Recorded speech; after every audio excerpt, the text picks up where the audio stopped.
希希人莫過於此，係啊。嗱，我而家人數有啲多嘅，咁我想讀一讀頭先我同香香嗰個討論啦。竹棚你可以再講先，因為香香好在意，佢係居民嚟嘅，佢係 join 民嚟嘅，咁我哋幫佢讀一次。咁佢話咧就係講，哇，你睇好 professional，我最中意佢就係超 professional。今次其實大科係令到大家都好 professional 嘅，咁樣鋼管更安全的論述根本站不住腳。首先談熱傳導，剛才的熱傳率是45.8 W over m 點 K，sorry 好辛苦啊，我唔知咩好嘅。而竹材只有0.5至0.7 W W slash 係咪 slash 係 W slash m 點 K， 差距是90倍以上，所以竹係好唔專業嘅。你代表什麼？代表在火場中，鋼棚架會像一條高速公路一樣，把熱量快速傳遍整個結構，冇錯。當溫度超過600度 C， 鋼材咧就會發生熱化，整個結構瞬間失去承載力，會出現發生災難性嘅崩塌。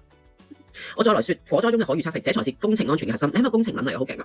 竹材的碳化是一個漸進式可觀察的過程，碳化速率每分鐘1毫米，外層會先變黑，冒煙形成碳層，還給消防員和工程師提供了清晰嘅視覺警示來判斷結構還能撐多久，可以預估疏散時間同救援窗口。講得啱，真係好啱，係啦。而單鋼材嘅熱氧化是突發性不可見嘅內部失效，鋼管外表看起來完好，但內部溫度已經超過臨界點，然後毫無預警地整個結構瞬間崩塌，消防員根本無法從外觀判斷鋼棚仲還有多少承載力，還在救援行，這在救援行動中是致命的資訊盲區。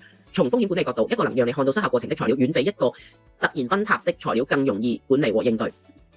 抗風性能更是笑話，竹棚剛性高，重量大，在颱風季節如果固定點頭設計不當，整個結構會像積木一樣連鎖倒塌。香港每年都有颱風，風速可以達100 km/h 以上，陣風超過220 km/h。黐孖筋你好勁！竹棚輕質柔韌，能夠吸收和消散風力衝擊，這是材料力學的基本常識。OK， 我肯定材料力學的基本常識一句一定唔係 AI， 好強。